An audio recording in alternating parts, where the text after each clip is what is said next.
Près de 3000 morts. Un pays tout entier qui sombre dans le chaos. Les attentats du 11 septembre 2001 font basculer la planète dans la terreur.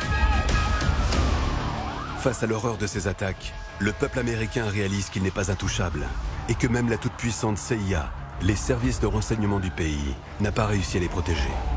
Nous avons en quelque sorte trahi la confiance du pays. Frappés en plein cœur, les États-Unis veulent se faire justice et traquer ceux qui ont osé les attaquer. Le nouvel ennemi public numéro 1 se nomme Oussama Ben Laden, chef d'Al-Qaïda, l'organisation terroriste responsable du 11 septembre. Nous voulions riposter contre ces ennemis qui nous avaient frappés si violemment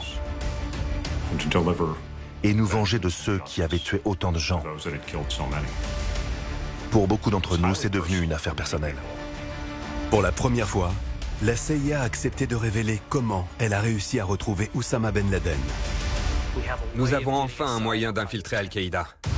Une traque longue de près de 10 ans qui a nécessité la mobilisation de centaines d'agents et des moyens de surveillance ultramodernes. Nous recevions beaucoup de fausses alertes qui venaient du monde entier. La conduite d'opérations secrètes en Afghanistan, en Jordanie ou au Pakistan. C'est le secret le mieux gardé de mes 33 ans de carrière à la CIA. Et l'utilisation de méthodes d'interrogatoire dénoncées aujourd'hui, car étant assimilables à de la torture. Nous augmentions la pression jusqu'à ce qu'ils acceptent de coopérer avec nous, jusqu'à ce qu'ils deviennent obéissants.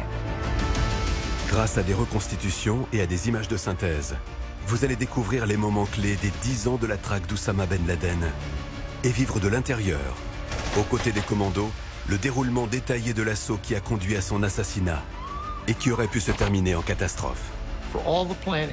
Malgré tout ce qu'on avait fait pour que tout soit parfait, quelque chose de grave était en train d'arriver. Voici l'histoire de la traque du terroriste le plus recherché de la planète par l'une des organisations les plus secrètes et les plus puissantes au monde, la CIA. Nous parlons maintenant parce que l'histoire doit être racontée par ceux qui ont été directement impliqués dans la traque de Ben Laden. Ce moment d'histoire doit être restitué tant que tout le monde est encore là pour le faire.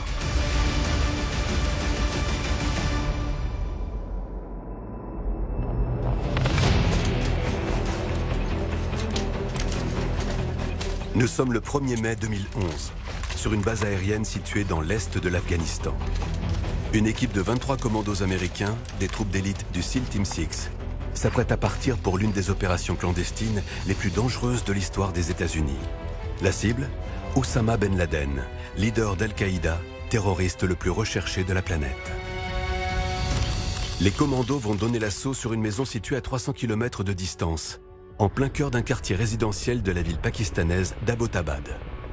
À ce moment de l'opération, ils n'ont aucune certitude sur la présence d'Oussama Ben Laden à l'intérieur de la maison. L'opération, ultra secrète, a été ordonnée par le président Barack Obama lui-même. Elle est l'aboutissement d'une enquête longue et complexe, conduite par la CIA, les services de renseignements américains. Ce sont eux qui ont dirigé la traque d'Oussama Ben Laden. Elle a débuté près de 10 ans auparavant, lorsque le monde a été plongé soudainement dans l'horreur le 11 septembre 2001. Ce jour-là, l'Amérique est frappée par l'attaque terroriste la plus sanglante de son histoire.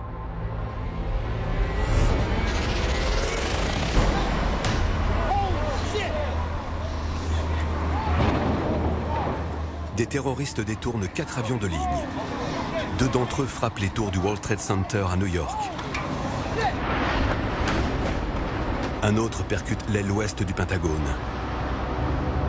Et le 4e s'écrase en Pennsylvanie. Le président américain George W. Bush, alors en visite dans une école en Floride, est immédiatement évacué vers l'avion présidentiel.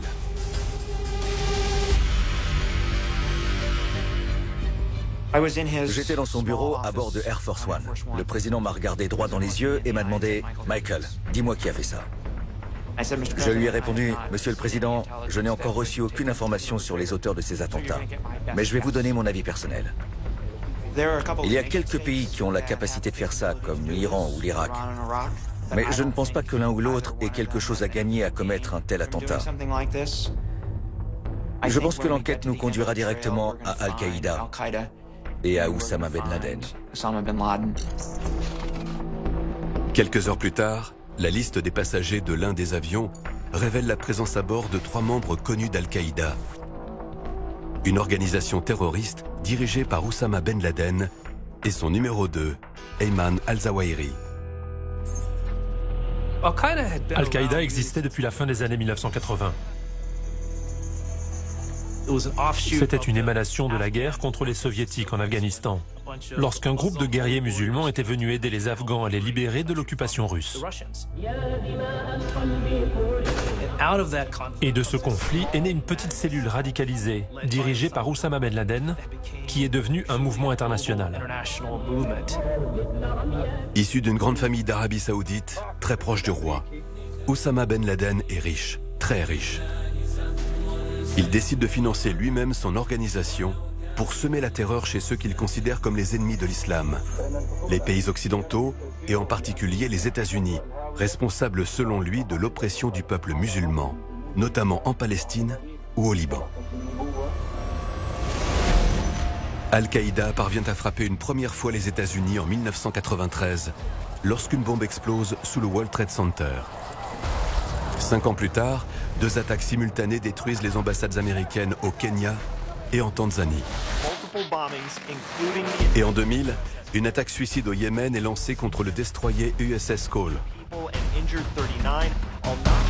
À l'époque, la CIA avait déjà placé Al-Qaïda sous surveillance pour tenter de déjouer les menaces que l'organisation faisait peser sur le pays. Les analystes ont conclu qu'un jour viendrait, mais que ce jour n'était pas encore arrivé, où ils seraient en mesure de frapper les États-Unis, de tuer des milliers d'Américains et qu'on ne pourrait strictement rien y faire.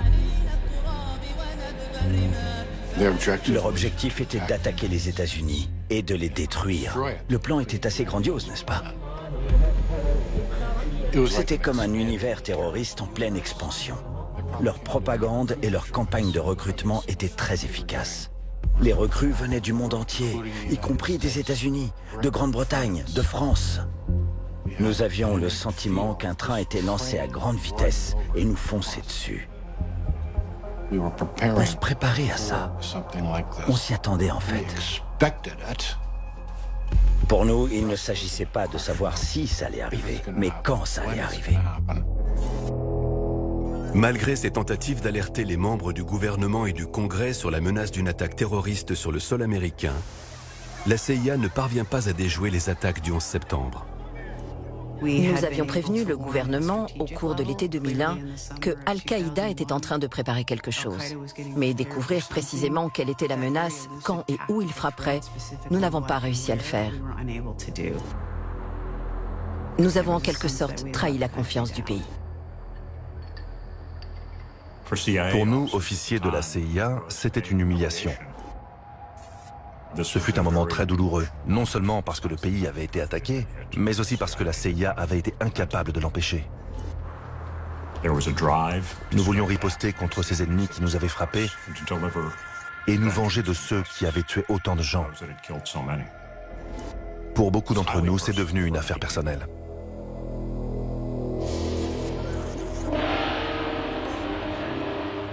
Au lendemain des attentats, le président Bush réunit ses plus proches conseillers à la Maison-Blanche. Il veut lancer une riposte immédiate contre ceux qui ont osé frapper les États-Unis. Il doit décider qui dirigera la réponse américaine à l'attaque d'Al-Qaïda et quels sont les moyens à mettre en œuvre pour traquer le chef de l'organisation et nouvel ennemi public numéro 1, Oussama Ben Laden. Le président fait le tour de la table et demande « Qu'est-ce qu'on fait maintenant ?» Et personne ne sait quoi répondre à part la CIA. Nous étions prêts à partir et personne d'autre ne l'était. 2 hommes présentent le plan de la CIA au président. George Tenet, directeur de la CIA, et Cofer Black, directeur du Centre du contre-terrorisme. Leur stratégie est d'envoyer une poignée d'officiers de la CIA en Afghanistan, pays dirigé à l'époque par les talibans, des fondamentalistes islamistes, et où les membres d'Al-Qaïda ont trouvé refuge. Leur mission serait de convaincre les soldats de l'Alliance du Nord, opposants au régime, de se battre aux côtés des États-Unis et de les aider à traquer Oussama Ben Laden. Nous devions convaincre le président que nous pouvions réussir. Nous ne sommes qu'une agence de renseignement civil. Nous ne sommes pas exactement connus pour mener la contre-attaque de notre pays dans un coin reculé du monde contre un ennemi retranché. Le rapport de force devait être de 400 contre 1. J'ai insisté sur le fait que ce ne serait pas une opération sans risque. Mais que quand nous en aurions terminé, nos ennemis auraient des mouches qui voleraient dans leurs orbites. Je devais absolument m'assurer qu'ils comprennent qu'il y aurait des victimes. Que beaucoup de gens allaient mourir. Il m'a regardé pendant une dizaine de secondes et il m'a demandé « Coffer, peux-tu vraiment réussir ?» Je lui ai répondu « Il n'y a aucun doute dans mon esprit. » Il m'a dit « C'est ce que je voulais entendre. Vas-y, fonce. » La direction des opérations, qui supervise les campagnes secrètes les plus sensibles de la CIA, doit recruter ceux qui vont conduire cette mission à haut risque.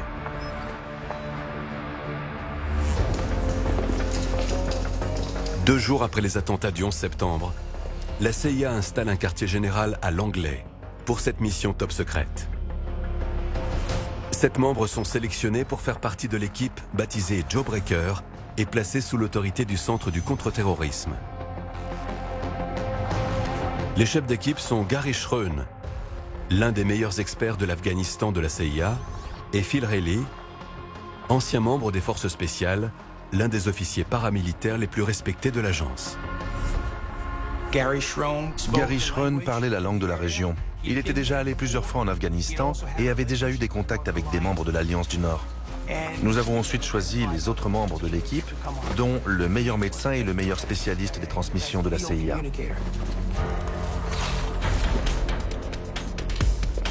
En plus du matériel et de la nourriture, les membres de la mission seront équipés de fusils d'assaut AK-47, de pistolets automatiques de 9 mm et amèneront avec eux 3 millions de dollars en petites coupures, emballés dans 3 cartons. L'argent sera utilisé pour recruter leurs futurs alliés une fois sur place.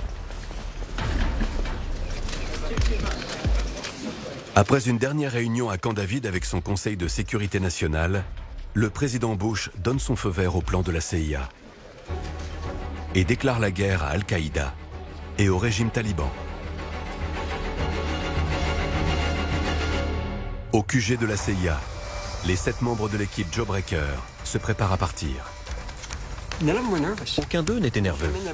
Avant de partir, ils se sont assurés que leur formulaire d'assurance et leur testament étaient à jour. Il n'y a eu ni soirée d'adieu, ni discours d'avant-départ. Ils sont partis comme ça et ils sont allés faire ce qu'ils avaient à faire. Nous nous sommes d'abord rendus en Allemagne et de là, nous sommes allés à Tachkent en Ouzbékistan, puis Dushanbe au Tadjikistan.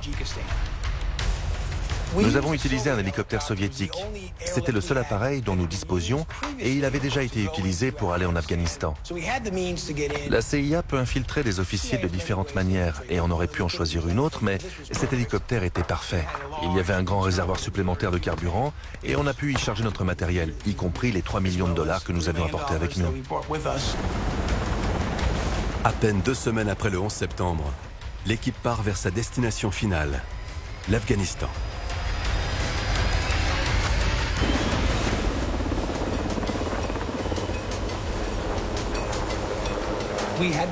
Nous avons dû passer au-dessus du col d'Anjuman à plus de 4400 mètres d'altitude. C'était un énorme hélicoptère. Nous avons tous poussé un soupir de soulagement après avoir franchi ce col avant de descendre enfin vers la vallée du Panjshir. L'un des avantages de voler dans un hélicoptère russe était que les talibans avaient eux aussi des appareils russes. En arrivant, nous avons survolé une patrouille de talibans. Ils nous ont regardés et je pense qu'ils se sont dit « On ne sait pas à qui appartient cet hélicoptère ». Si ça avait été un appareil américain, ils auraient immédiatement fait feu. Mais ils ne nous ont pas tiré dessus, heureusement, et on a pu continuer.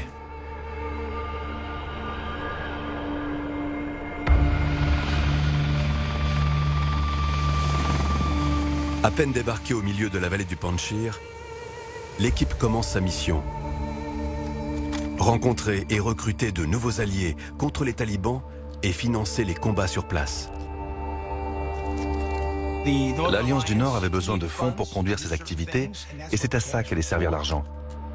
Nous étions aussi en contact avec d'autres alliés afghans avec lesquels nous pensions pouvoir traiter.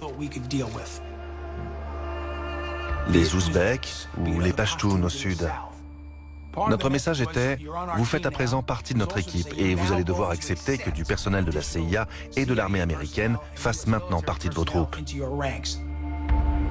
À présent que la CIA a ouvert la voie, l'armée américaine déclenche la deuxième étape de l'opération. Pour se battre aux côtés des soldats de l'Alliance du Nord, le commandement américain choisit d'envoyer sur place le 5e groupe des forces spéciales, les Bérets Verts, spécialisés dans les opérations anti-guérilla au Moyen-Orient et en Asie centrale. Ma mission était de détruire le régime des talibans et de faire en sorte que l'Afghanistan ne puisse plus servir de refuge aux membres d'Al-Qaïda. C'était à la fois très excitant et assez intimidant, mais à l'époque je me disais « Waouh, c'est une vraie mission de Bérets Verts. Combien de fois on vous demandera « Allez, va renverser un pays ?»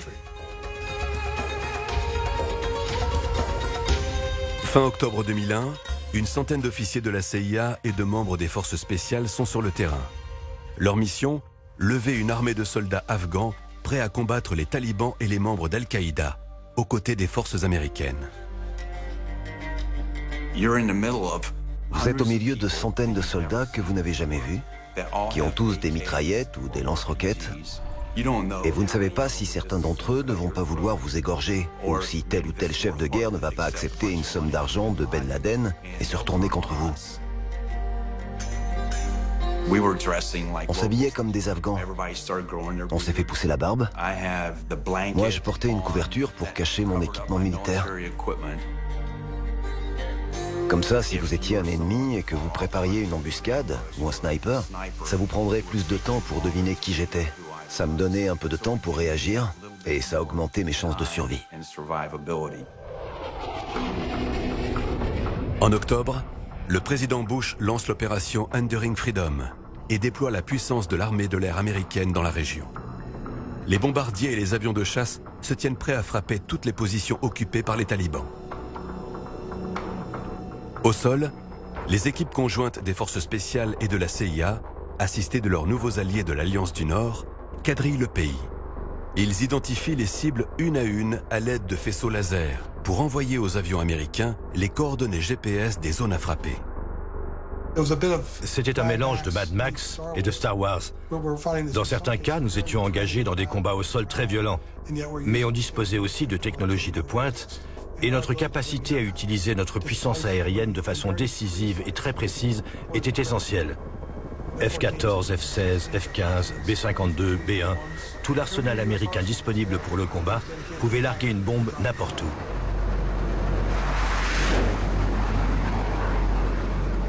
À la Maison-Blanche, Michael Morell, chargé des briefings quotidiens de George Bush sur le renseignement, informe le président de l'avancement de la mission. J'ai commencé à montrer au président ces grandes cartes militaires où on voyait les positions des forces de l'Alliance du Nord, les positions des talibans et les endroits où pouvait se trouver Ben Laden.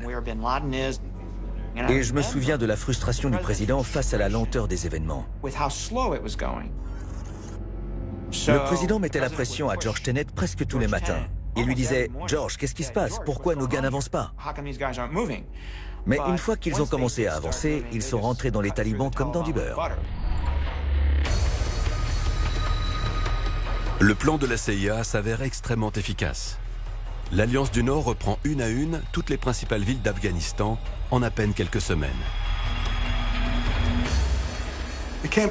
L'opération s'est déroulée un peu comme de l'eau qui s'écoule le long d'une rivière, en fonction des endroits à frapper que nous indiquaient les équipes au sol, un peu comme une tache qui se répand petit à petit. Une fois que les bombardements ont commencé, nos ennemis se sont évaporés. Ils se sont enfuis. Les seuls qui sont restés sont morts. Pour Oussama Ben Laden, la fin du régime taliban ne laisse plus qu'un seul endroit pour se réfugier, les montagnes. En novembre, la CIA intercepte un message radio identifiant la voix d'Oussama Ben Laden. provenant d'un réseau de grottes nommé Tora Bora, situé au sud de la ville de Jalalabad et à moins de 16 km de la frontière pakistanaise. Nous savions que c'était presque imprenable, mais tout le monde était super excité. C'était notre objectif ultime, attraper l'homme qui était responsable du 11 septembre. La CIA lance une opération pour poursuivre Oussama Ben Laden. Fin novembre, une poignée d'Américains, épaulés par des guides afghans, quittent Jalalabad pour accéder au sommet des montagnes qui encerclent Tora Bora. C'était les montagnes les plus escarpées que j'ai jamais vues. C'était violent. Et nous étions sur cette crête abrupte, et nous savions à ce moment-là que nous étions les Américains les plus proches de l'endroit où se trouvait Ben Laden. Notre but était d'affaiblir les forces d'Al-Qaïda et de les obliger à se terrer dans leurs grottes. On espérait que certaines grottes s'effondrent sur eux. Et on voulait localiser les endroits où ils s'étaient retranchés pour que les renforts afghans et américains aient le temps d'arriver depuis la vallée pour fouiller les grottes et tuer ou capturer tous ceux qui s'y cachaient. Au cours des 2 premières semaines de décembre, jusqu'à 100 frappes aériennes par jour sont déclenchées grâce aux informations données par les troupes au sol. Des membres des forces spéciales américaines et des combattants afghans sont envoyés en renfort pour encercler Tora Bora. Le gouvernement pakistanais déploie 4000 soldats à la frontière. Oussama Ben Laden et ses plus proches lieutenants semblent pris au piège. Mais pour le commandement américain, lancer un assaut terrestre sur Tora Bora semble extrêmement risqué. L'armée américaine n'était pas en mesure de parachuter des bataillons entiers de Marines ou de soldats pour entrer dans Tora Bora et en prendre le contrôle. Planifier une telle opération aurait pris une éternité. Et tout portait à croire que si Ben Laden était prêt à livrer son ultime bataille, les combats allaient être très sanglants et coûteraient la vie à de nombreux Américains. Pour éviter une hécatombe, le général Tommy Franks, commandant de l'opération Enduring Freedom, décide de privilégier les frappes aériennes pour tenter de décimer les membres d'Al-Qaïda présents à Tora Bora. Mais à la mi-décembre, les signaux radio d'Oussama Ben Laden s'arrêtent. Le chef d'Al-Qaïda a réussi à s'enfuir. Ils étaient là, dans cette zone très restreinte, et si vous ne les bloquez pas et que vous n'engagez pas le combat, ils peuvent s'échapper. Cela aurait été vraiment une fin élégante si nous en avions fini à cet endroit. On aurait dû le faire. Oui, ça me contrarie encore aujourd'hui. Mais que voulez-vous, je ne suis qu'un officier des renseignements, je ne suis pas un général 4 étoiles. À partir de ce moment-là, c'était fini. Il était là, et d'un coup, il n'y était plus.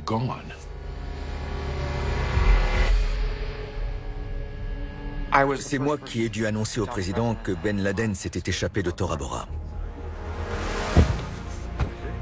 Le président m'a demandé « Qu'est-ce qu'il y a de nouveau ce matin ?» Et je lui ai dit que Ben Laden s'était échappé. Et il s'en est pris à moi. Et il était très en colère. Il a dit « Comment avez-vous pu laisser faire ça? Quel est votre plan pour l'attraper ?» Après l'échec de Tora Bora, les membres d'Al-Qaïda qui se cachaient avec Oussama Ben Laden parviennent à s'enfuir. Au Pakistan, en Iran et en Irak, au Yémen, en Asie du Sud-Est ou en Afrique du Nord. Coordonnée par la CIA et soutenue par les services de renseignement alliés, la nouvelle guerre contre le terrorisme devient mondiale. La structure d'Al-Qaïda était bien plus sophistiquée qu'on l'imaginait. C'était effrayant de voir ce qui était planifié et organisé. Les nouveaux arrivants dans les camps d'entraînement devaient remplir un formulaire pour expliquer ce qu'ils étaient prêts à faire et donner des détails sur leur parcours. Ils s'étaient regroupés au sein de communautés dans toute l'Europe pour trouver de nouvelles recrues qui étaient ensuite envoyées dans ces camps pour y être armés. Dans l'organisation de Ben Laden, il y avait des gens qui étaient français. Et nous, on découvrait que ces gens-là étaient prêts à l'action, non seulement prêts, mais passaient à l'action. Et on savait pertinemment qu'ils seraient prioritairement utilisés pour frapper leur propre pays, donc la France. Donc tous les services ont dû apprendre un métier différent de celui de l'espionnage classique. Il s'agissait de neutraliser tous les gens qui avaient pu être impliqués dans le 11 septembre, mais il fallait aussi anticiper de nouvelles actions qui pouvaient être commises à tout moment.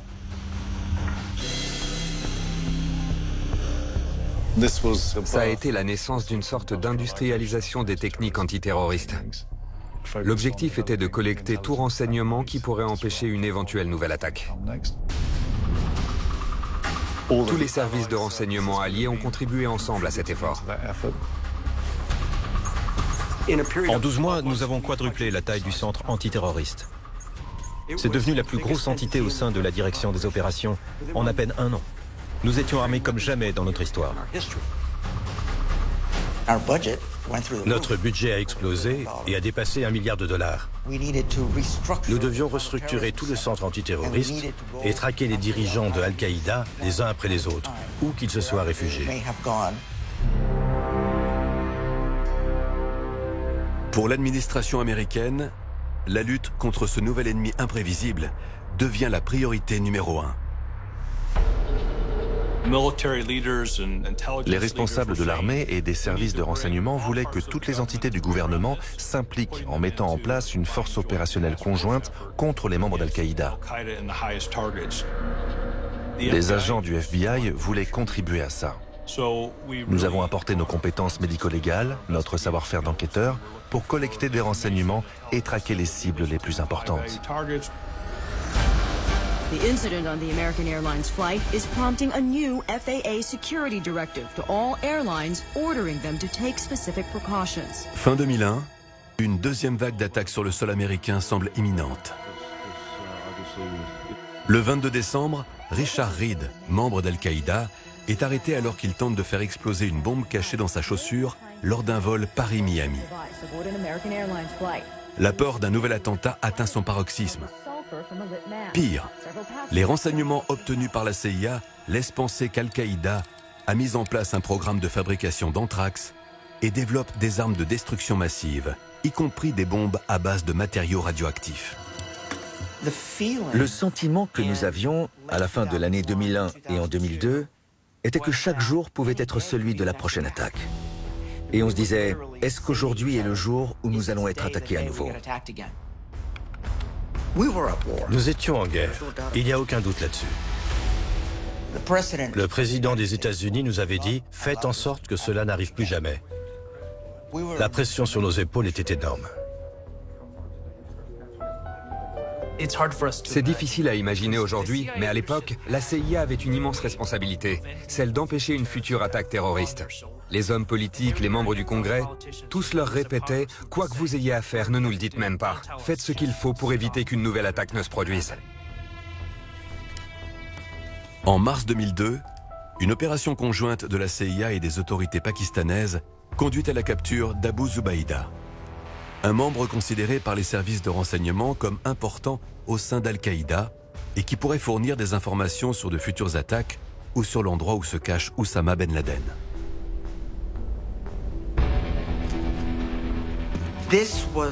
C'était quelqu'un que nous devions interroger nous-mêmes.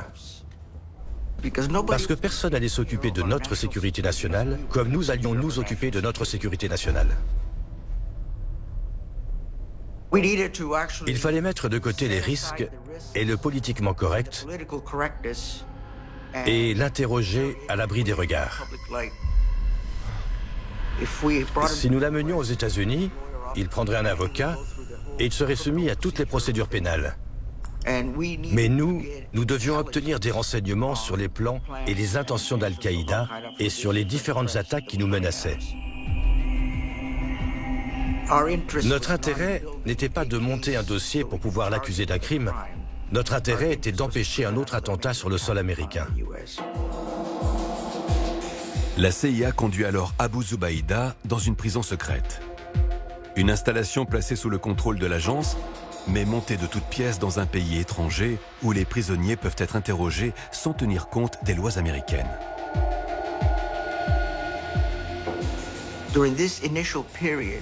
Au début, Il nous a donné quelques informations intéressantes.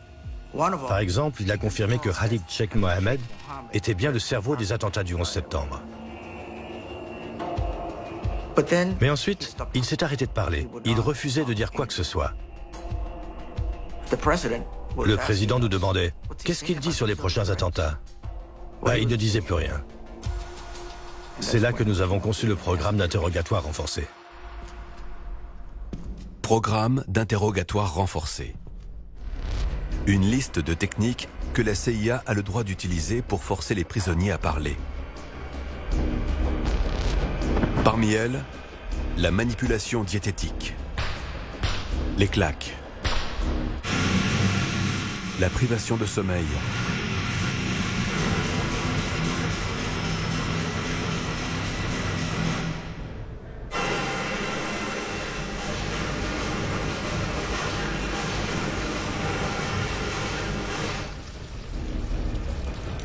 et la technique dite du waterboarding, qui consiste à verser de l'eau sur le visage du prisonnier recouvert d'une serviette pour induire une impression de noyade.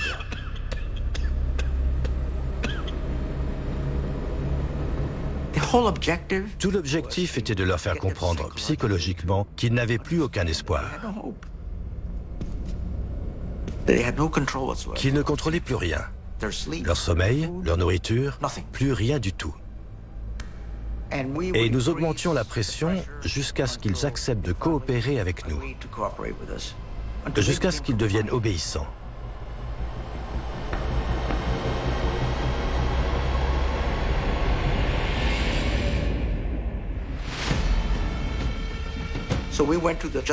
Nous sommes donc allés au ministère de la Justice et avons demandé une confirmation par écrit qui stipulait que les 10 techniques que nous voulions utiliser étaient légales. Et nous n'avons pas bougé le petit doigt jusqu'à ce que nous l'ayons obtenu. Plus tard, ces techniques utilisées contre les prisonniers d'Al-Qaïda entraîneront d'interminables débats à travers le monde. Des dizaines de commissions, des milliers de pages de rapports et d'articles dans la presse. Pour une grande majorité de personnes, l'interrogatoire renforcé n'est rien de moins que de la torture. À chaque réunion, on se disait « ça va pas plaire, ça finira par savoir ». Mais nous avions une mission à accomplir. Et nous savions qu'il n'y avait pas d'autre option. Sur toutes les personnes briefées sur le programme, et il y en a eu beaucoup, aucune ne nous a dit « oh mon Dieu, arrêtez ça ». En 2002, le gouvernement américain déclare officiellement que la Convention de Genève sur le traitement des prisonniers de guerre ne s'applique pas au conflit avec les terroristes d'Al-Qaïda.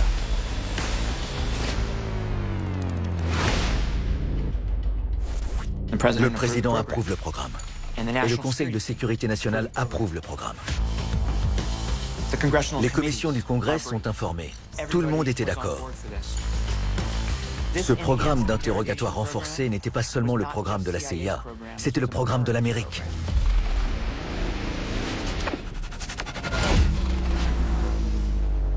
Encore aujourd'hui, le débat fait rage. Une commission du Sénat américain a statué que les techniques d'interrogatoire renforcées ont violé les lois des États-Unis, n'ont permis d'obtenir aucun renseignement valable et ont même probablement conduit à l'exploitation de fausses révélations. Du côté des officiers de la CIA, la plupart défendent leur programme et militent pour que toutes les informations qu'il a permis d'obtenir soient déclassifiées. Ils en sont convaincus. Ils n'avaient tout simplement pas d'autre choix. Nous étions dans l'arène. Nous étions les seuls responsables de protéger le pays et de sauver des vies américaines. Nous n'avons pas hésité à agir. Nous étions tous conscients des risques qu'on prenait. Je suis convaincu qu'à cette époque, c'était la seule chose à faire. Parce que ces gens n'allaient pas parler. On avait besoin de ce programme et on en avait besoin très vite. Il fallait bien que quelqu'un s'en charge. Après la capture d'Abu Zubaydah, la CIA développe son programme d'interrogatoire. L'agence installe des prisons secrètes dans 6 pays pour interroger les détenus d'Al-Qaïda. Ces sites sont devenus des lieux clés pour la collecte de renseignements. On amenait les détenus les plus importants, souvent les yeux bandés, en avion sur de très longues distances. Ils pouvaient y être mis sous pression pour les faire craquer et les obliger à révéler des informations.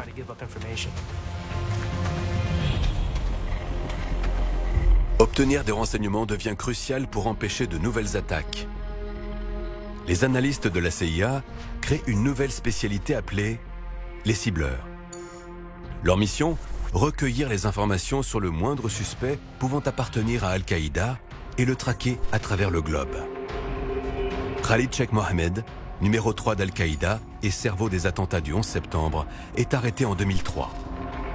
Abu Faraj al-Libi, son successeur, en 2005.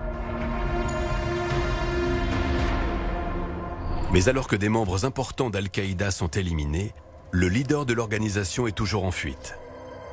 Oussama Ben Laden semble s'être évanoui dans la nature. Les analystes ont réfléchi et ont dit « Nous pensons qu'il y a 4 vecteurs pour accéder à Ben Laden. Le premier, c'est sa famille. Peut-être qu'un membre de sa famille fera une erreur ou que nous pourrons suivre quelqu'un de sa famille. Le deuxième, ce sont les messagers. Ben Laden comptait sur des personnes pour faire parvenir ses lettres à ses lieutenants. Alors peut-être qu'on pourrait le localiser grâce à un de ses messagers. Le troisième, ce sont les autres leaders d'Al-Qaïda. Peut-être que eux sauront où il est et ne seront pas aussi prudents que lui. Et le quatrième vecteur, ce sont ses vidéos et ses cassettes audio. Peut-être qu'en utilisant notre technologie, nous pourrions identifier un lieu qui nous aiderait à affiner notre recherche. Les analystes de la CIA utilisent un nouveau logiciel d'intelligence artificielle pour passer au crible les renseignements recueillis sur le terrain. Parmi les milliers de noms enregistrés dans les rapports d'interrogatoire, ils extraient le nom d'un individu qui n'a pas encore fait l'objet d'une enquête approfondie et qui pourrait être une cible potentielle pour accéder à Oussama Ben Laden. Son nom de guerre, Abu Ahmed al-Kuwaiti, un membre non identifié d'Al-Qaïda.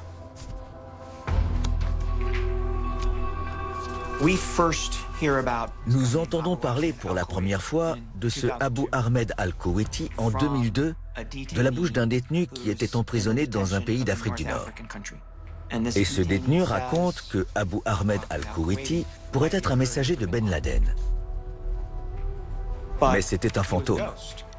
Nous ne connaissions pas son vrai nom, nous ne savions pas où il était, nous ne savions rien de lui. Mais nous avons commencé à interroger chaque prisonnier, à la fois ceux que nous détenions et ceux détenus par d'autres pays, au sujet de ce type nommé Abu Ahmed.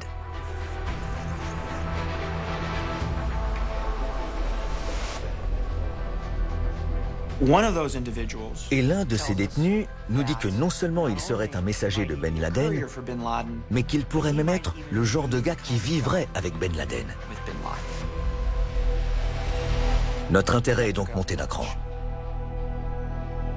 Khalid Sheikh Mohammed, cerveau des attentats du 11 septembre, est interrogé à son tour sur le mystérieux Abu Ahmed al-Kuwaiti. Nous avons tous ces détenus qui disent « Oui, nous connaissons Abu Ahmed ». Et Khalid Sheikh Mohammed nous dit « Je n'ai jamais entendu parler de ce type. Je le connais pas ».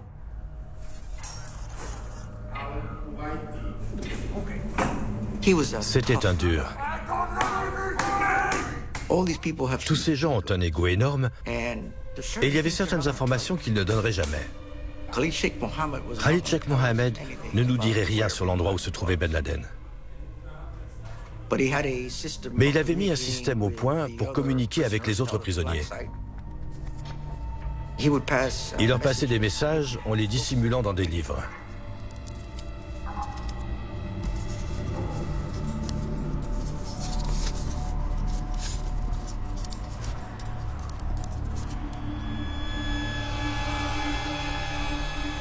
Nous avons découvert leur système et nous avons décidé de les laisser faire pour pouvoir lire leurs messages.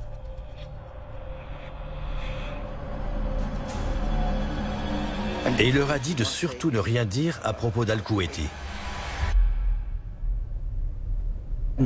Personne ne parle du messager. À partir de là, notre intérêt pour Abu Ahmed monte en flèche.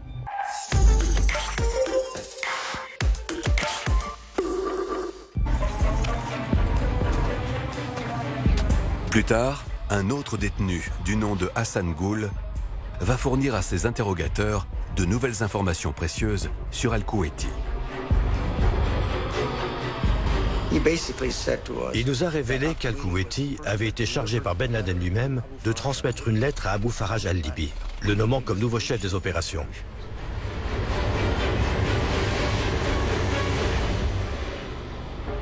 C'est une grosse décision. C'est une décision opérationnelle venant directement d'Oussama Ben Laden. Nous savions que nous tenions quelque chose. Pendant plusieurs années, les analystes de la CIA vont enquêter sur la piste d'Al-Kuwaiti pour tenter de découvrir son vrai nom et l'endroit où il pourrait se cacher. Mais pendant ce temps, la guerre contre le terrorisme fait toujours rage. Et Al-Qaïda est loin d'être vaincu. Les appels au djihad lancés par Oussama Ben Laden conduisent à un attentat suicide à Madrid en 2004. Et à Londres en 2005. Au total, les attentats d'Al-Qaïda ont causé la mort de plus de 5000 personnes à travers le monde.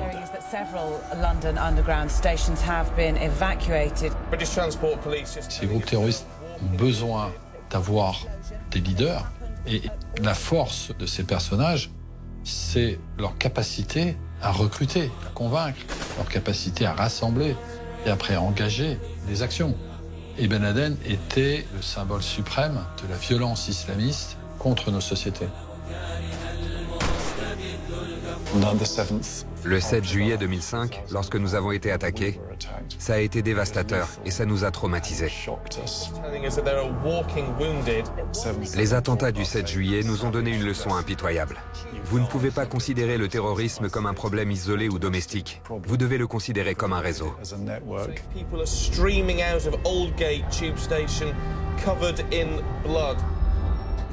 Cette période des années 2005, 2006, 2007 était une période de résurgence pour Al-Qaïda.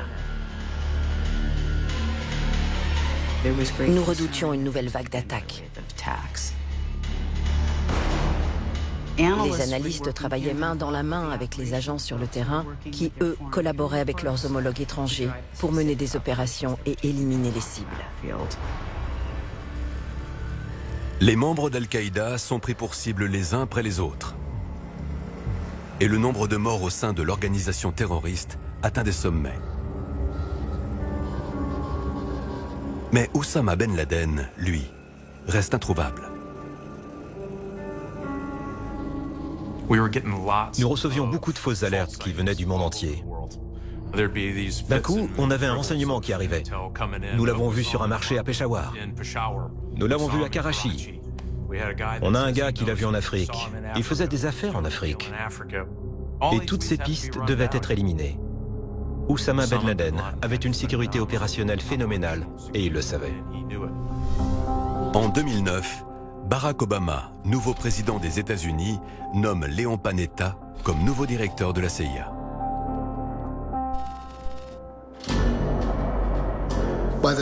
Quand je suis devenu directeur de la CIA, tous les efforts déployés pour essayer de localiser Ben Laden n'avaient mené nulle part. Chaque piste avait dû être abandonnée. Il n'y avait tout simplement aucune preuve réelle de l'endroit où il pourrait se trouver. Certains pensaient même qu'il était mort. Mais les analystes de la CIA, eux, refusent d'abandonner la traque. D'autant plus qu'un nouvel informateur pourrait leur obtenir de précieuses informations. Un mystérieux blogueur utilisant le pseudonyme d'Abu Dujana Al-Khorasani.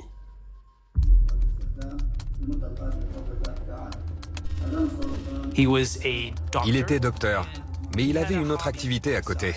C'était une sorte d'agitateur sur Internet qui militait pour le djihad.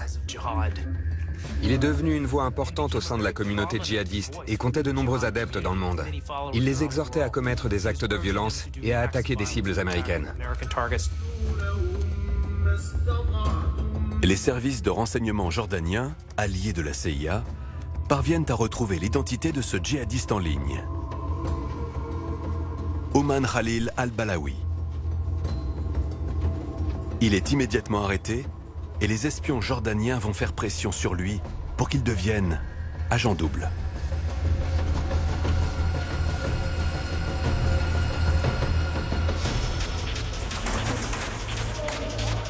Ils se rendent chez lui, l'arrêtent, l'emmènent dans une cellule et l'interrogent pendant plusieurs jours. Et ce médecin, qui n'avait jamais été arrêté auparavant, accepte assez rapidement de devenir un informateur pour les Jordaniens et par extension pour les Américains. Pendant plusieurs mois, Al-Balawi va fournir des informations sur Al-Qaïda à ses officiers traitants jordaniens qui vont les transmettre à la CIA pour vérification. Il était clair pour les officiers de la CIA que les renseignements fournis par ce nouvel informateur étaient les meilleurs qu'ils avaient vus depuis des années. Cet informateur inconnu est devenu une star.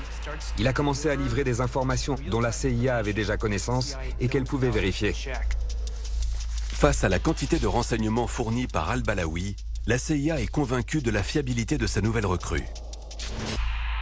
Mais ce médecin discret, à l'allure inoffensive, est en réalité en train de monter un piège diabolique dans lequel les agents américains vont plonger tête baissée.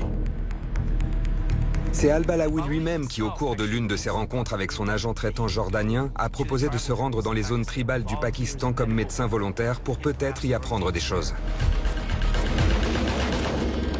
Les zones tribales du Pakistan sont situées au nord-ouest du pays et échappent au contrôle du gouvernement pakistanais. C'est ici que de nombreux membres d'Al-Qaïda ont trouvé refuge.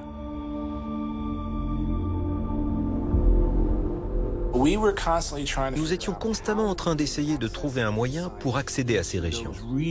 Et si vous voulez découvrir ce qui se passe dans un endroit comme les régions tribales du Pakistan, vous devez recruter quelqu'un qui a une raison d'y être. Soit parce qu'il y vit, parce qu'il s'y rend pour visiter des membres de sa famille, et il ne vous suffit que d'une seule source. Mais la probabilité que vous trouviez cette source qui a un accès direct à la zone que vous voulez infiltrer est très faible. Pour la CIA, la possibilité d'infiltrer l'un de ses agents dans cette région est restée jusqu'alors impossible. Pour les espions américains, la proposition d'Al-Balawi d'aller y travailler pour y collecter des renseignements est une occasion qu'ils ne peuvent pas laisser passer. Le piège tendu par leur nouvel agent double est en train de lentement se refermer sur eux. Il est évident pour tout le monde que la CIA dispose enfin d'un atout majeur. Et cette traque de Ben Laden, qui n'a conduit jusqu'à présent qu'à de fausses pistes, prend un nouveau tournant. Nous avons enfin un moyen d'infiltrer Al-Qaïda. Un plan est alors conçu pour organiser une rencontre entre Al-Balawi et les Américains. Parce qu'il n'avait encore jamais rencontré quiconque de la CIA. Il devenait donc impératif de le conduire dans un lieu où il pourrait être débriefé et interrogé, pour ensuite lui confier une mission. Parce qu'une fois qu'ils auraient découvert ce dont il était capable, il pourrait alors être utilisé pour quelque chose d'important, voire peut-être les conduire à Ben Laden lui-même.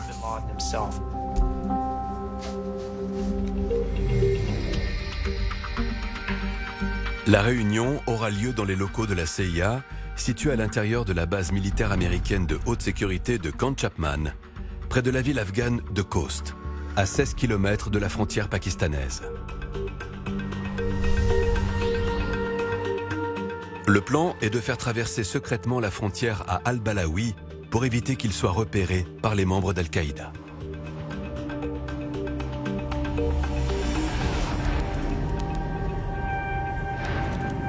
Balawi a dit qu'il était nerveux. Il ne voulait pas être identifié par d'éventuels informateurs locaux. Alors il a fixé les termes de la rencontre. Il ne voulait pas être fouillé et surtout que personne ne l'escorte pour aller rencontrer ses futurs officiers traitants américains. Du point de vue de la CIA, c'était une personne très vulnérable. Ils ont admis que son inquiétude était légitime et qu'il y avait un risque qu'il soit reconnu. Il pourrait très bien y avoir un informateur taliban à l'intérieur de la base qui le verrait et le trahirait. Ce risque était réel. Donc ils étaient prêts à mettre de côté certains protocoles de sécurité, parce que cet informateur était très important, et ils voulaient le protéger à tout prix.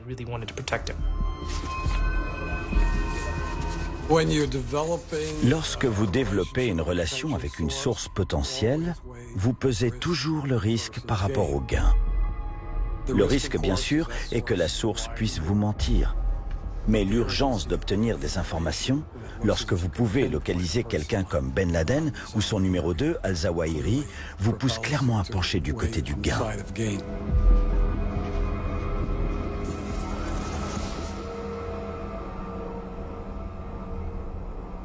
Le premier rendez-vous avec Al-Balawi est prévu en fin d'après-midi. Les agents de la CIA, protégés par des officiers paramilitaires, sont rassemblés devant les baraquements de la base et attendent l'arrivée de sa voiture. Comme convenu avec les espions américains, le chef de la sécurité a demandé à son équipe de renoncer au protocole habituel pour ce véhicule inconnu qui entre dans l'enceinte militaire.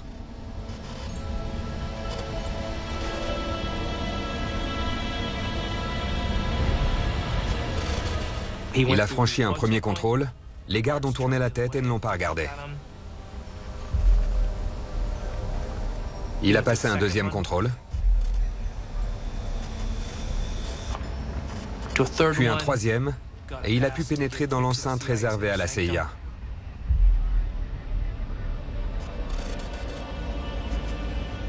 À aucun moment il n'a été fouillé, examiné ou interrogé jusqu'à ce qu'il soit en présence des officiers de la CIA qui étaient impatients de le rencontrer.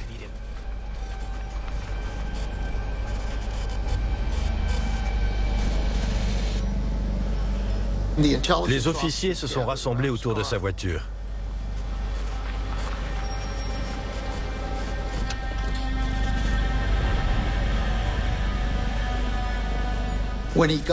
Quand il est sorti, les agents de sécurité ont remarqué quelque chose de pas normal. Ils lui ont dit de mettre les mains en l'air. Et c'est là qu'il a déclenché sa ceinture d'explosifs.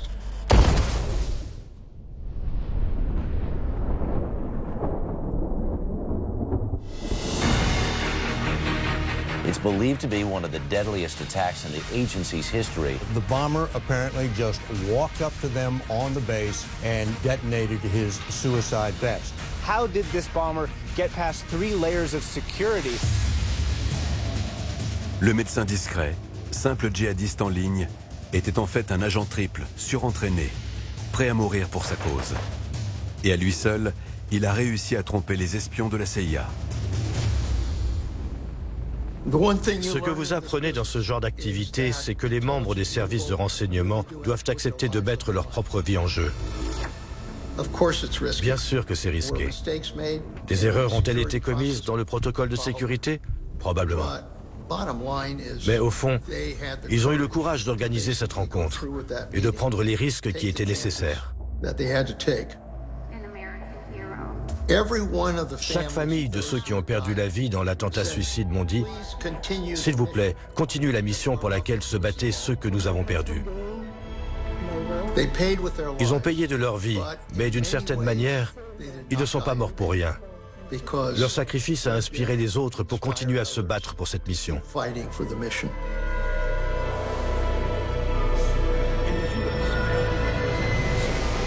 L'attentat suicide du camp Chapman ne doit pas rester impuni. Al-Kuwaiti est le dernier espoir de la CIA de retrouver la trace d'Oussama Ben Laden. Et les analystes se rapprochent enfin de leur cible. Au fil des années, ils ont recueilli des centaines d'informations auprès de détenus et de services de renseignements étrangers sur ce mystérieux messager. Ils savent à présent que Al-Kuwaiti parle le pachtou, un dialecte d'Afghanistan, qu'il a 7 frères, qu'il est de nationalité pakistanaise et que son nom de guerre fait référence au fait que ses parents vivent désormais au Koweït. En croisant ces renseignements avec la gigantesque base de données dont dispose la CIA sur les membres d'Al-Qaïda, ils ont réussi à affiner l'identité d'Abu Ahmed Al-Kuwaiti. Le principal suspect a désormais un nom, Ibrahim Saïd.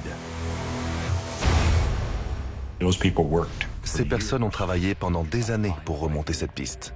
Relier ces deux noms entre eux sur la base de ce que la CIA savait du messager est un pur chef-d'œuvre. Mais personne ne sait où trouver Ibrahim Saïd. Les membres de sa famille au Koweït sont placés sous surveillance permanente. Leurs téléphones sont sur écoute et leurs conversations avec celui qui est soupçonné d'être Al-Kuwaiti sont enregistrées. Pour les contacter, il utilise plusieurs téléphones qu'il active et désactive immédiatement après avoir passé son appel. La CIA parvient à les géolocaliser dans le nord du Pakistan, à Rawalpindi et à Peshawar. Au cours d'une de ces conversations, il a dit quelque chose comme « Je continue à travailler avec les gens pour lesquels je travaillais avant ».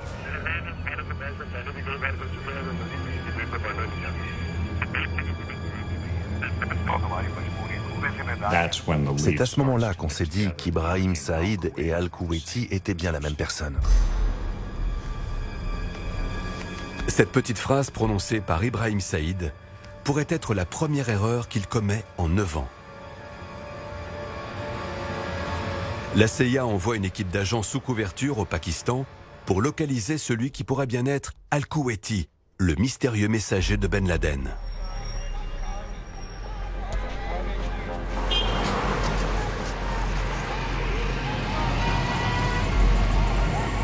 En plein centre de Peshawar, une ville de près de 2 millions d'habitants, une équipe de surveillance de la CIA est désormais en planque dans un véhicule banalisé, attendant que Ibrahim Saïd allume l'un de ses téléphones portables pour le localiser grâce au signal émis par l'appareil. Il ne suffit pas simplement d'envoyer des gens sur le terrain. Il faut le faire secrètement, parce qu'il ne faut pas se faire repérer. Pendant plusieurs semaines, l'équipe de la CIA attend, patiemment. Ils ne savaient pas exactement à quoi ressemblait Al-Kuwaiti, ni dans quel genre de véhicule il était.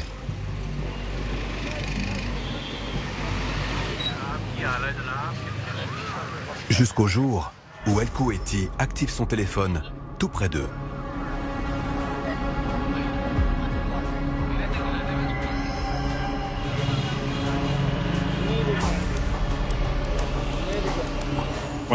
Au moment où le téléphone s'allume, ils essaient de se rapprocher le plus près possible du signal. Il fallait repérer qui était au téléphone à cet endroit-là.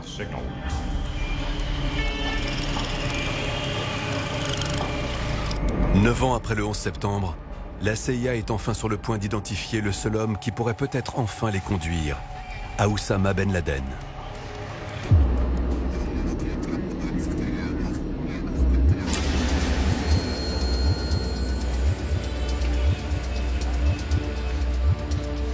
Et finalement, ils identifient un véhicule que la cible utilise.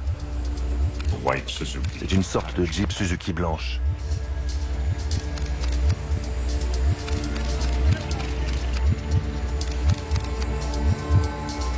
Et Al-Kuwaiti est à l'intérieur.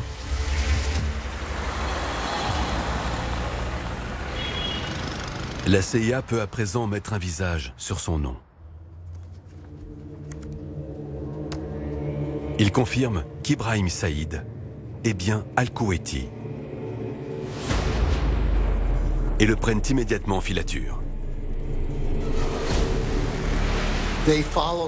Ils ont suivi le petit 4x4 blanc que conduisait le messager de Peshawar à Abbottabad, près de la capitale du Pakistan.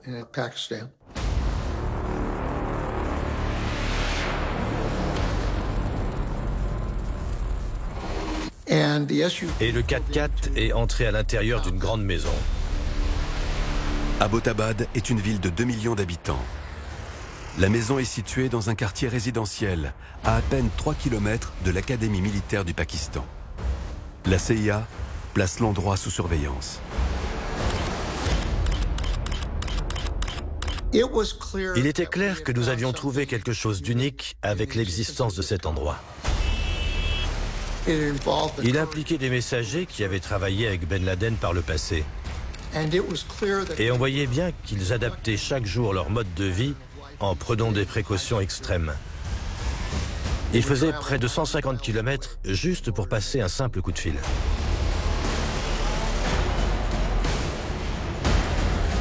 Et quand on a commencé à mettre tous ces éléments les uns à côté des autres, je pense qu'à ce moment-là,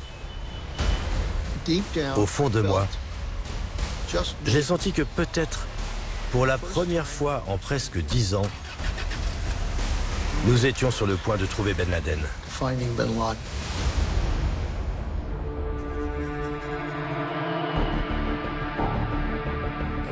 Les murs mesuraient environ 3,60 m et atteignaient 5,50 m de hauteur par endroit. Il y avait un large enclos dégagé sur l'un des côtés. Le complexe avait été conçu avec une allée centrale qui comportait des murs de chaque côté. Donc même si vous vous teniez devant le portail et que vous regardiez à l'intérieur, vous ne pouviez pas voir latéralement l'intérieur des deux cours. Il y avait des balcons dont les murs atteignaient 2,10 m de hauteur, donc si vous regardiez les balcons, vous ne pouviez pas voir qui était derrière, que la personne soit assise ou debout. Les occupants brûlaient leurs poubelles à l'intérieur de chez eux. Et nous avons découvert ensuite qu'il n'y avait aucun signal électronique détectable à l'intérieur de la maison. La construction de ce complexe avait nécessité beaucoup d'argent.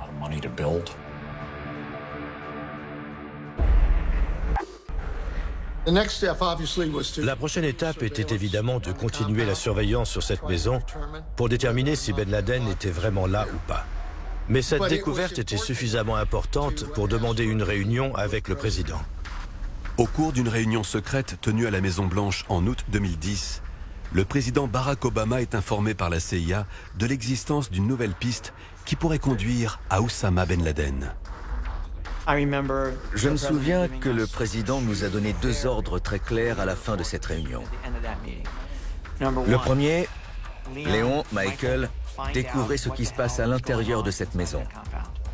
Le second, ne parlez de ça à personne. Personne d'autre ne doit être au courant à part nous. Il suffirait d'une fuite, d'une seule, qui révélerait que nous tenons peut-être Ben Laden et il pourrait disparaître. C'est le secret le mieux gardé de mes 33 ans de carrière à la CIA.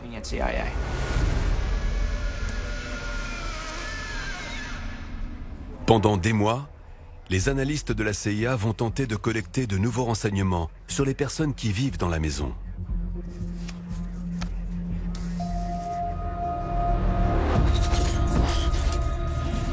Et à la fin de l'année 2010, la surveillance aérienne révèle un homme non identifié. Il le surnomme le marcheur. Il arrivait dans la cour, tournait en rond peut-être 10 ou 12 fois, puis retournait à l'intérieur de la maison, un peu comme un prisonnier. Bon sang, ça pourrait être Ben Laden. Il ressemblait à un vieux monsieur. Trouvez-moi un moyen de le photographier. Faites de la reconnaissance faciale. Utilisez une caméra, un télescope. Et je me souviens leur avoir dit, mais j'ai vu des films où la CIA arrive à faire ça. Ça nous a tous fait rire. Mais à l'heure des charges, ils ont vraiment tout essayé pour identifier qui était cette personne. Nous avons essayé de déterminer quelle était sa taille. Et la réponse de l'Agence nationale de renseignement géospatial a été qu'il mesurait entre 1,50 m et 2,15 m. Donc pas vraiment très utile. Malgré les efforts, le marcheur ne sera jamais clairement identifié.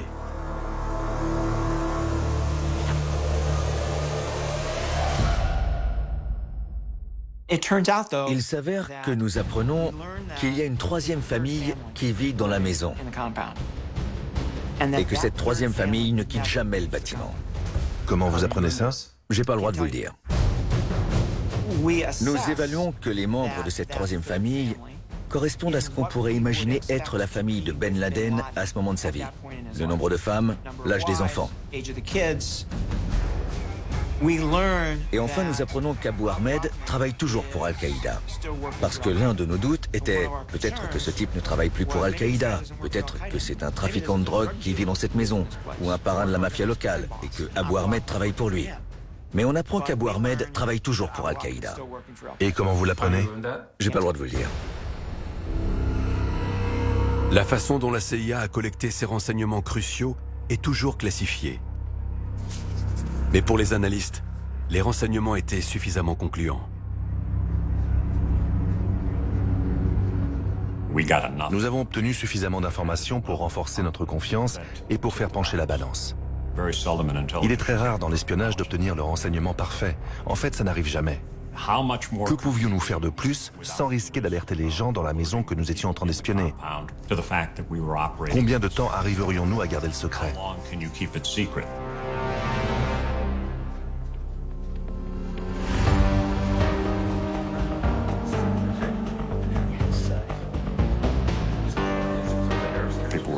on a commencé à se demander à combien s'élevait le pourcentage de chances que ce soit Ben Laden qui était dans la maison.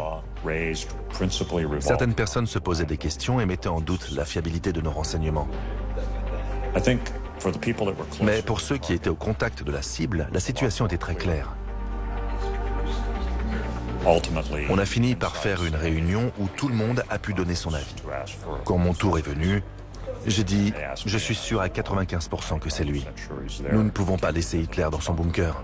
Il faut intervenir. » Pour moi, les renseignements étaient suffisants pour agir. La CIA décide d'informer le président. On lui a dit « Nous pensons que c'est Ben Laden qui vit là. » Il nous a demandé « Comment feriez-vous pour intervenir ?» Et là, nous avons réalisé assez rapidement que nous avions besoin de l'aide des militaires. Et le président nous a autorisé à faire entrer l'armée dans l'opération.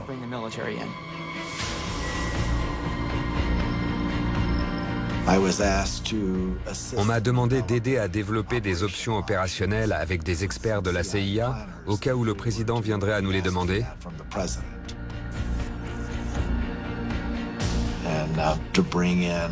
Et de faire venir l'amiral William McRaven pour commander l'opération. Un amiral 3 étoiles de la marine américaine et ancien Navy SEAL. Le président et ses conseillers évaluent deux options principales. Une frappe aérienne sur l'enceinte ou un raid des forces spéciales. La frappe aérienne semble être le choix le plus sûr, mais présente des inconvénients majeurs. Le problème avec une frappe aérienne sur la maison, c'était qu'il y aurait d'importants dommages collatéraux. Tous les autres occupants de la maison seraient tués eux aussi, et il y avait environ 22 femmes et enfants qui y vivaient. Et l'ampleur de la frappe causerait également la mort de personnes qui vivaient dans les maisons situées à proximité. Et en plus, vous ne saurez jamais si c'est bien Ben Laden que vous avez tué. Le président Barack Obama décide donc de privilégier l'envoi au Pakistan d'un commando des forces spéciales par hélicoptère.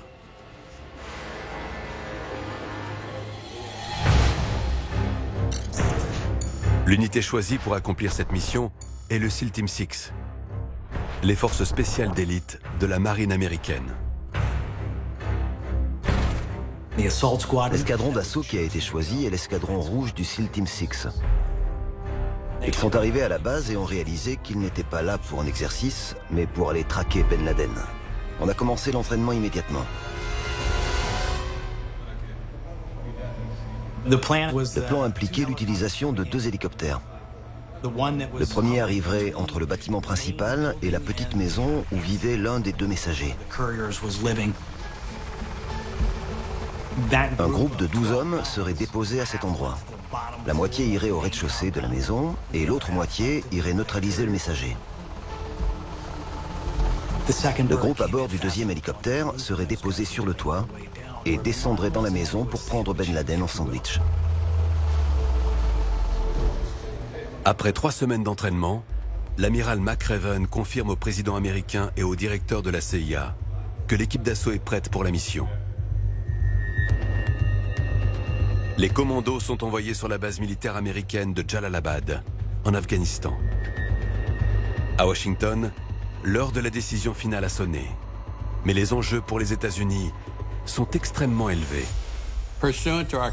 Conformément à notre Constitution, le président des États-Unis, Barack Obama, était le commandant en chef. C'était donc lui qui décidait si, oui ou non, on allait lancer le raid pour traduire en justice la personne qui était derrière les attentats du 11 septembre. C'est énorme. Vous devez éviter une guerre mondiale. Il y a les autres pays à gérer. Ça pourrait impacter vos alliés.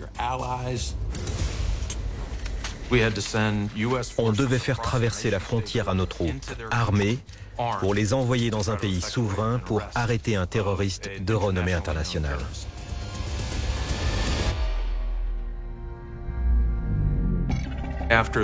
Après les 5 mois d'examen des renseignements, il n'y avait vraiment plus d'idées républicaines ou démocrates sur le sujet. Je suis républicain, le président était démocrate. Pour moi, ça n'avait plus d'importance. Nous connaissions le poids de cette décision.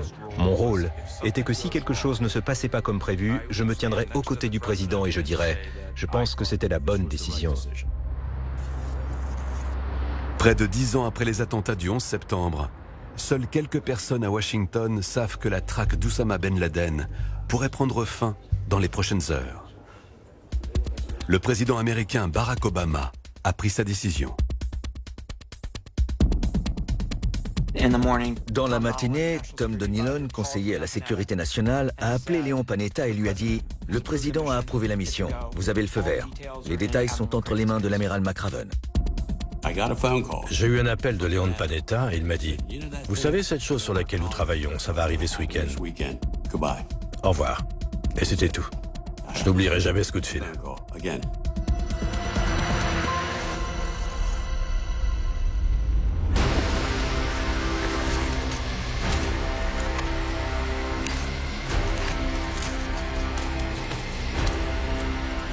La nuit est tombée sur la base militaire de Jalalabad. Les commandos américains du SEAL Team 6 sont prêts à partir pour cette opération à haut risque, probablement l'une des plus importantes depuis la Seconde Guerre mondiale. La mission était de tuer Ben Laden. Nous n'étions pas censés le capturer vivant.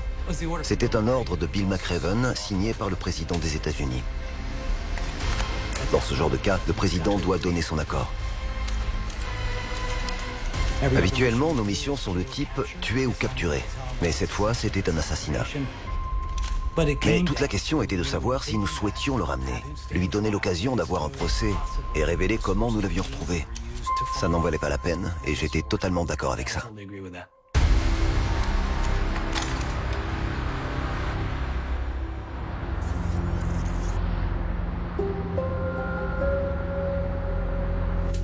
Alors que la nuit est tombée en Afghanistan, il est 11h30 du matin à Washington. Le président Obama et son conseil de sécurité sont réunis à la Maison-Blanche. À Langley, l'équipe de la CIA surveille l'opération depuis le quartier général de l'agence. Il s'agissait d'une action top secrète. La chaîne de décision allait du président des États-Unis vers Léon Panetta et Bill McRaven. Nous pouvions suivre ce qui se passait. Et nous avions une connexion directe avec Bill McRaven qui nous disait tout ce qui se passait au fur et à mesure. Les hélicoptères du 160e régiment des opérations spéciales quittent la base aérienne de Jalalabad à 22 h.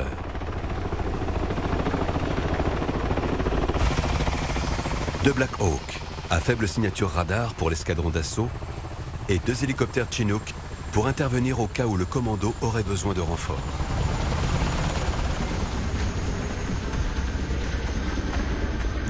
Les hélicoptères ont volé vers un premier site où se sont posés les 2 appareils de la force d'intervention rapide. À partir de là, les 2 hélicoptères d'assaut ont continué leur vol en direction de la cible. Ils avaient 2 minutes juste après avoir franchi les montagnes, au cours desquelles ils pouvaient être repérés par les radars de l'armée pakistanaise.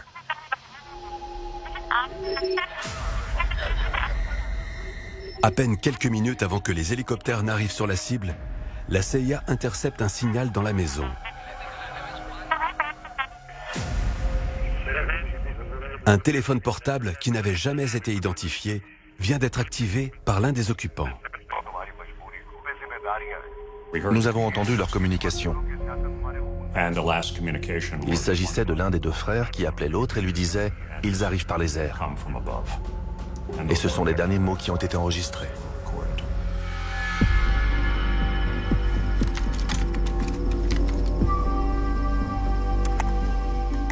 On savait donc qu'ils seraient réveillés et qu'il serait très probable que ça se transforme en fusillade. C'était ma première préoccupation. Mon autre préoccupation était que si un appel avait réveillé Ben Laden, l'armée pakistanaise devait aussi être au courant qu'il se passait quelque chose par là-bas. Le compte à rebours a commencé dès ce moment-là, et on a estimé que le commando disposait de 30 minutes avant que l'armée pakistanaise ne lance son intervention.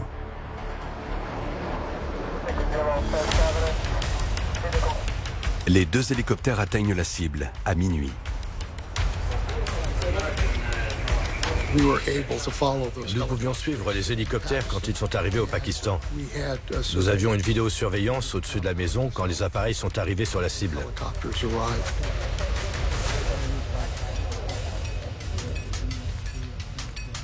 Et c'est là qu'on a vu l'un des hélicoptères commencer à vaciller.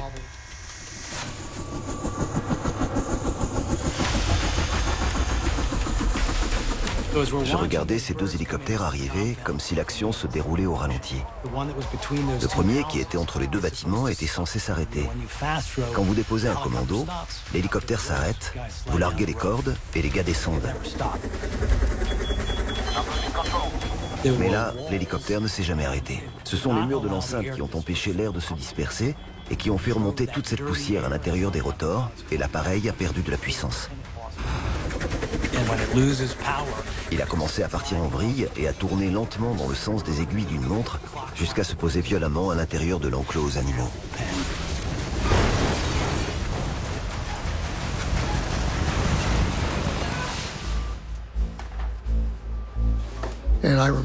Et je me souviens, à ce moment précis, je me suis dit, qu'est-ce qui se passe? Tout le monde était sous le choc. Et là, vous vous dites, malgré toute l'organisation, tout le travail, tout ce que vous avez fait pour que tout soit parfait, quelque chose de grave était en train d'arriver. Est-ce que ça compromettait la mission?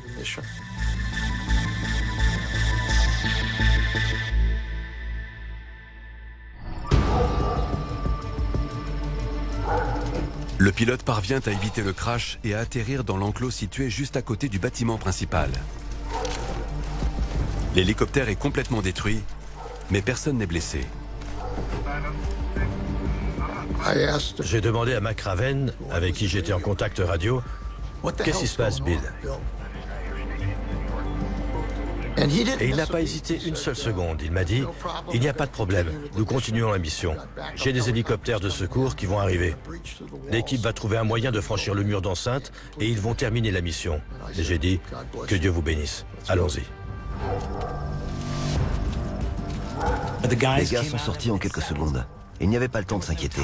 Et dès que l'hélicoptère a atterri, les gars ont immédiatement lancé l'assaut. Quand l'hélicoptère s'est écrasé, tout le quartier s'est réveillé. Les habitants ont allumé leurs lumières, les gens sont sortis de chez eux en se demandant ce qui se passait. À partir de ce moment-là, c'était une course contre la montre. Le premier hélicoptère passe au-dessus du mur et se retrouve à l'intérieur de l'enclos aux animaux. Le deuxième pilote a vu très vite que son acolyte avait des problèmes et s'est immédiatement rendu vers son site d'atterrissage d'urgence à l'extérieur du bâtiment. Les hommes sont descendus et ont couru vers la porte qu'ils étaient censés utiliser pour pénétrer à l'intérieur. Mais elle était condamnée. Donc, vous aviez une équipe à l'extérieur et une équipe à l'intérieur. Ceux qui étaient à l'intérieur ont réussi à passer au-dessus du mur qui séparait l'enclos aux animaux des deux maisons. L'équipe qui était à l'extérieur, elle, ne pouvait pas entrer. C'est là que le chef du premier groupe est intervenu. Il est allé vers le portail et a pu le rouvrir. Tout le monde est entré et s'est dirigé vers le rez-de-chaussée de la maison pour accéder au dernier étage.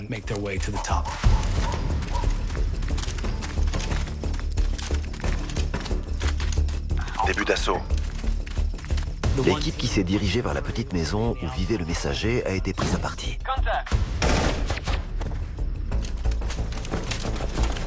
Al-Kuwaiti est tué. Maison du messager sécurisée, un mort. L'équipe entre à présent dans la maison principale par le rez-de-chaussée.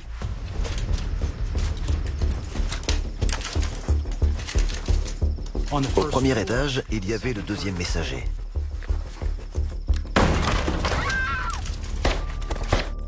Lorsque nous sommes entrés, il a sorti son arme et sa femme s'est interposée. On a ouvert le feu, elle a été tuée.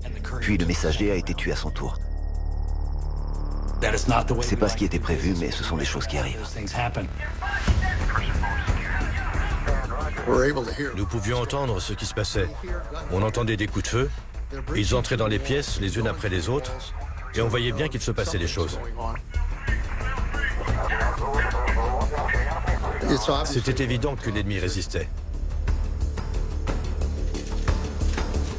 Les gars devaient défoncer les portes et couvrir les angles morts au fur et à mesure, au cas où quelqu'un se serait caché.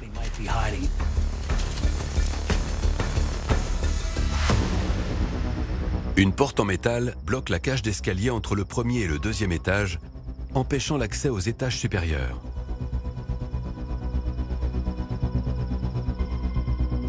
Khalid. Khalid. Le fils de Ben Laden est apparu en haut des marches et ils l'ont abattu.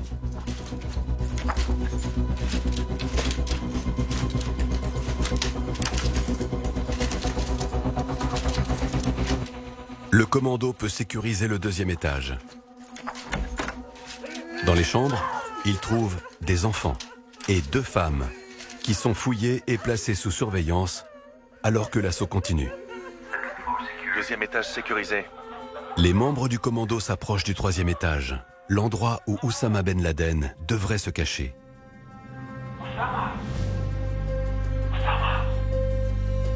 Ben Laden est arrivé sur le palier. Ils lui ont tiré dessus, il a été touché. Ils ont monté les marches. Un premier gars est entré pour sécuriser la pièce sans faire feu. Le deuxième gars est entré. Ben Laden était juste devant lui. Il y avait une AK-47 à côté, mais il n'a jamais eu l'intention de s'en saisir. Et le cil a fait feu à quelques mètres seulement. Maison sécurisée.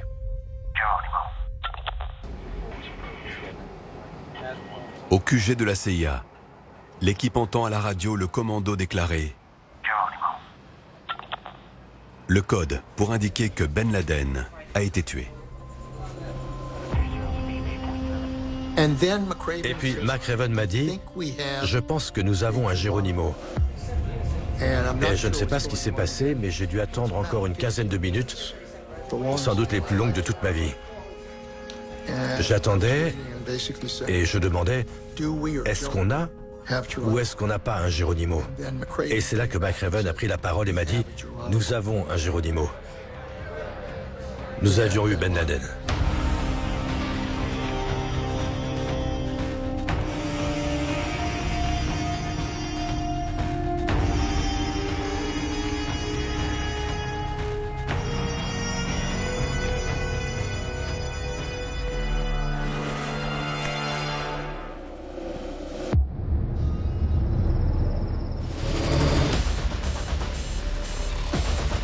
Sur le terrain, la course contre la montre continue. Les membres du commando doivent quitter les lieux avant l'arrivée des autorités pakistanaises. Les hélicoptères de la force d'intervention rapide se dirigent vers la maison pour l'exfiltration. Mais d'abord, l'hélicoptère qui s'est écrasé dans l'enclos doit être détruit.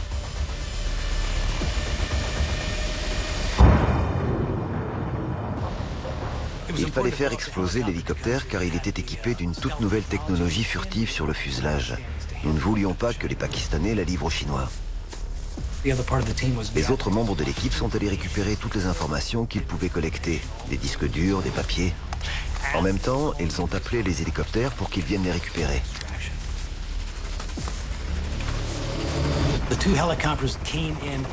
Les 2 appareils ont atterri à l'extérieur de l'enceinte. Les gars sont sortis de la maison, sont montés à bord et ont décollé.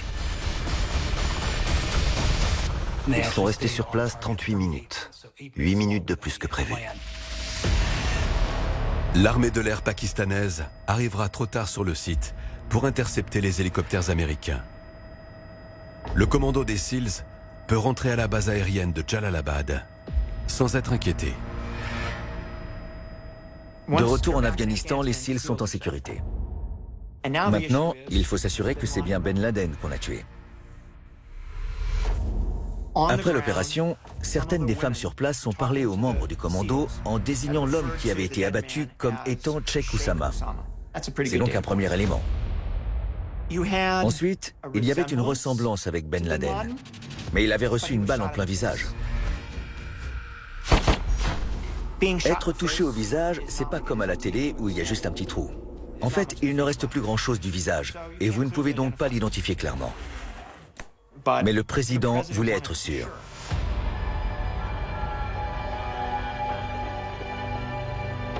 Donc la CIA a procédé à de la reconnaissance faciale et à des analyses ADN.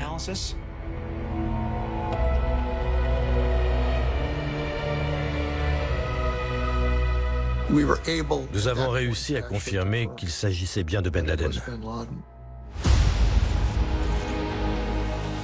À ce moment-là, le président s'est senti suffisamment confiant pour l'annoncer à la nation. Ce soir, je rends compte au peuple américain et au monde que les États-Unis ont mené une opération qui a conduit à la mort de Oussama Ben Laden, le chef d'Al-Qaïda, et un terroriste responsable du meurtre de milliers d'hommes, de femmes et d'enfants innocents.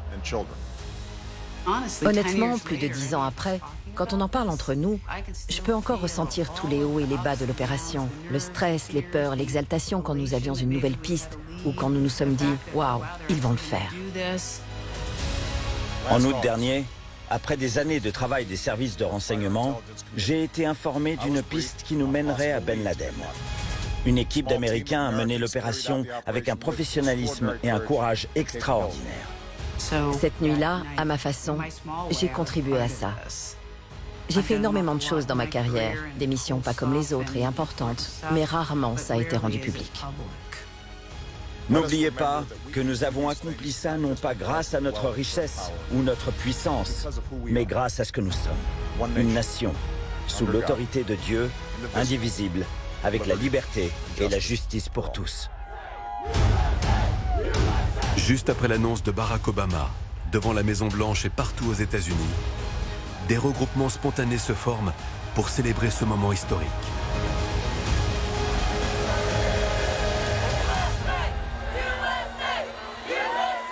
Tout le monde a partagé ce moment, un peu comme nous l'avions fait après les attentats du 11 septembre. Tout le pays s'est réuni et a eu le sentiment que justice avait enfin été rendue.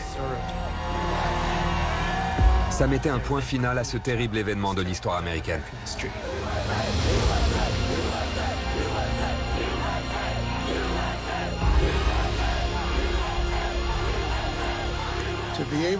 Pouvoir sortir et entendre les gens crier « USA, USA ». Mon premier sentiment était une immense fierté de ce que les officiers du renseignement et les militaires avaient accompli.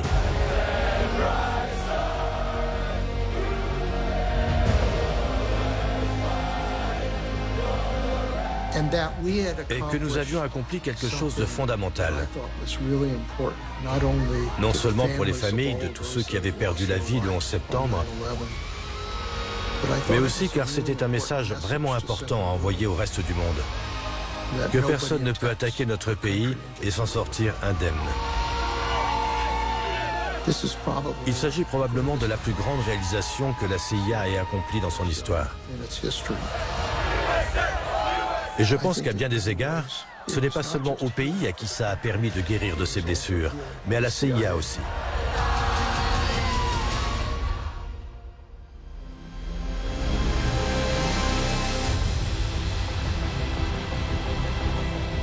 Les gens de la CIA sont extrêmement résilients. Oui, nous allons pleurer. Oui, nous allons enterrer nos morts et leur rendre hommage. Et puis nous allons terminer le combat.